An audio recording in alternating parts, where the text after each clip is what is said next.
Dobrý deň ľudia, ja vás opäť vítam u ďalšieho videa. Konkrétne som dlhú dobu nič nevydával, lebo som mal školu a taktiež som strihal pre vás videá, ktoré som bohužiaľ nedokončil z rôznych dôvodov, ale konečne som si našiel čas vám venovať dačo a preto budem rád, že ma podporíte lajkom, odberom a komentárom. Teraz si ideme prebrať veľmi populárnu sériu, ktorú teraz vidím ako vyrástla, takže dúfam, že si užijete. Toto video je veľmi zjednodušené, takže hoci čo som vynechal, prosím vás napíšte do komentárov, rád si to prečítam a rád vám aj na to odpoviem. Inak ideme na to, nebudem to ďalej zdržovať, nezabudnite ešte raz dať like, odber a komentár. Ideme na to. Sekcia IS-1. Na prelome rokov 1942 až 1943 sa séria ťažkých tankov KV dostala do slepej uličky.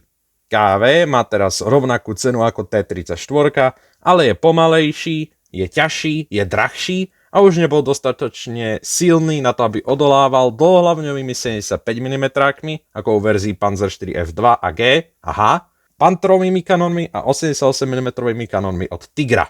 Preto bol program ťažkých tankov skoro zrušený, ale to sa zmenilo v januári v roku 1943, kde sa ukoristil tank Tiger.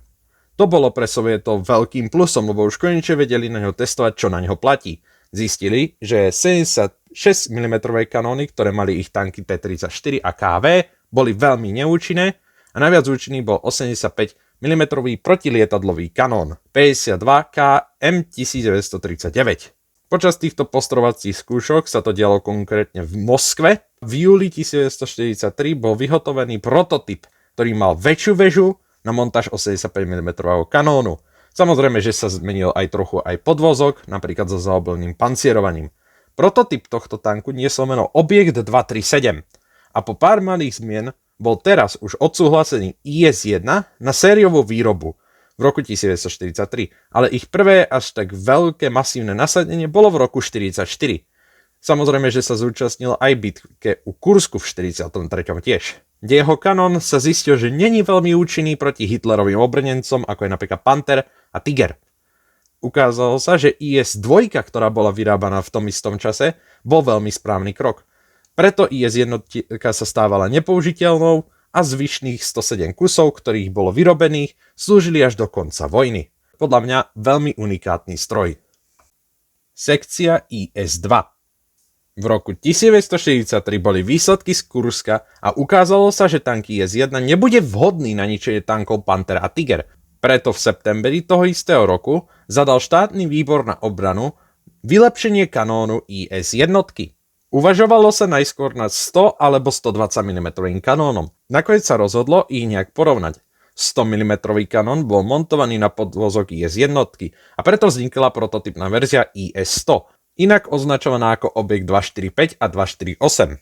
Na konci boli podrobené postrovacie skúšky, kde sa porovnával 100 a 120 mm kanón, kde 122 sa ukázala ako univerzálnejšia, lebo dokázala ničiť aj opevnenia a aj tanky.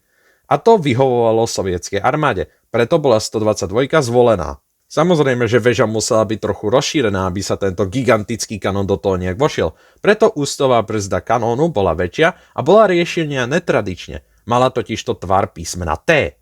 Zaujímavosť, počas testov, na ktorých bol prítomný Kliment Vorošilov, otca sérii KV, podľa neho aj pomenovaná, počas postrovacích testov došlo ku otrhnutiu úsťovej brzdy, ktorá sa vymrštila z tanku a skoro ho trafila. Preto bolo samozrejme nakázané o zmene tejto úsťovej brzdy.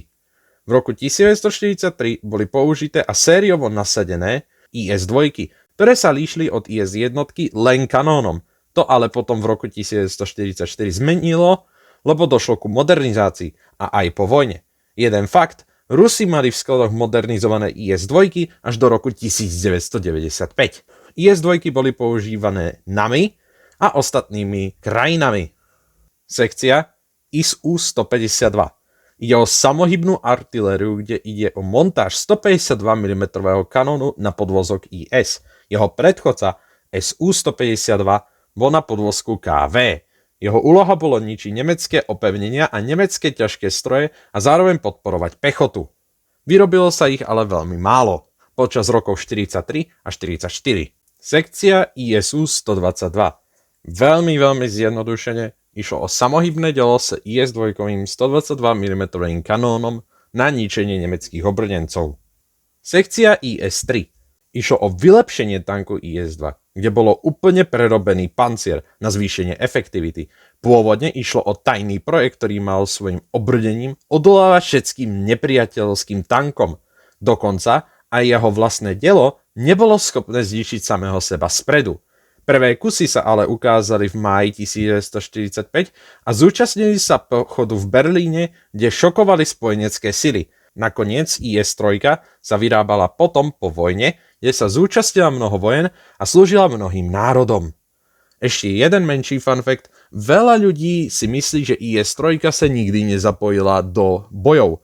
To je zároveň pravda, ale aj není. Z toho dôvodu, že ona bola nasadená na japonskom fronte, kde boli len podrobené rôznym skúškam, ale že by sa zapojila do boja, tak to není vôbec ani známe. To znamená, že IS-3 sa nikdy nezapojila do bojov druhej svetovej vojny. A to sme už na konci tohto veľmi krátkeho videa.